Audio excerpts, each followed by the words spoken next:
sini saya akan menjelaskan tentang teori komunikasi klasik. Teori komunikasi klasik adalah konsep yang menjelaskan proses komunikasi sebagai aliran linier dari pengirim ke penerima melalui saluran tertentu. Teori ini fokus pada elemen-elemen tertentu seperti pengirim, pesan, saluran, penerima, dan umpan balik. Ada beberapa teori penting dari teori komunikasi, yaitu yang pertama model Shannon atau Waker, yaitu menggambarkan komunikasi sebagai proses linear dari pengirim ke penerima dengan kemungkinan adanya gangguan noise.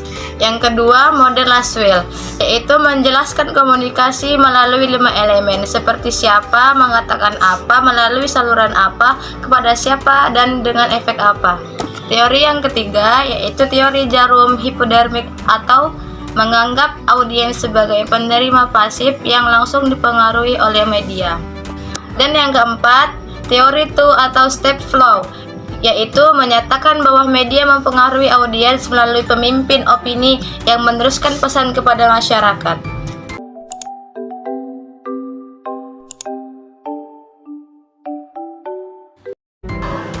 Teori-teori interpersonal yang dikembangkan oleh para ahli dimaksudkan untuk menjelaskan bagaimana orang menyertakan pemaknaan terhadap berbagai kejadian atau peristiwa, alasan-alasan orang melakukan atau bertindak sesuatu, proses pengambilan keputusan terhadap pesan yang diterima, serta efek komunikasi interpersonal atau komunikasi antar pribadi terhadap hubungan.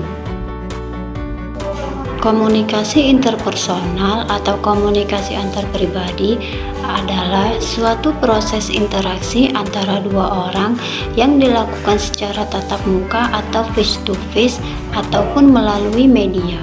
Dengan kata lain, suatu dialog atau percakapan yang terjadi antara dua orang bersifat personal, langsung, dan akrab.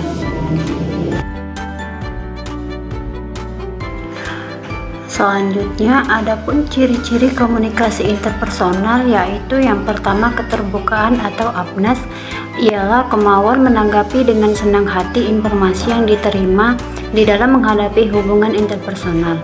Yang kedua, empati, yaitu situasi di mana komunikan turut merasakan yang dirasakan oleh orang lain. Yang ketiga, dukungan atau sportiveness, yaitu situasi yang terbuka untuk mendukung komunikasi berlangsung secara efektif. Yang keempat, rasa positif atau positiveness, yaitu perasaan positif di dalam diri turut mendorong orang lain untuk berpartisipasi dan menciptakan suasana komunikasi yang kondusif. Yang kelima, ada kesetaraan atau equality, yaitu pengakuan secara diam-diam bahwa kedua belah pihak menghargai, berguna, dan mempunyai sesuatu yang penting untuk disumbangkan. Berdasarkan penjelasan mengenai ciri-ciri komunikasi interpersonal, dapat disimpulkan bahwa agar diperoleh komunikasi efektif, maka haruslah mempunyai kelima ciri tersebut. Selanjutnya, tujuan komunikasi interpersonal adalah untuk belajar diri sendiri, mempengaruhi sikap, perilaku, dan memberi bantuan kepada orang lain. Serta manfaat komunikasi interpersonal yaitu dapat menjalin hubungan yang positif dan menghindari persepsi negatif. Di sini saya akan menjelaskan tentang teori komunikasi massa. Teori komunikasi massa adalah konsep yang mempelajari bagaimana media massa seperti televisi, radio, surat kabar, dan internet menyampaikan pesan kepada khalayak luas.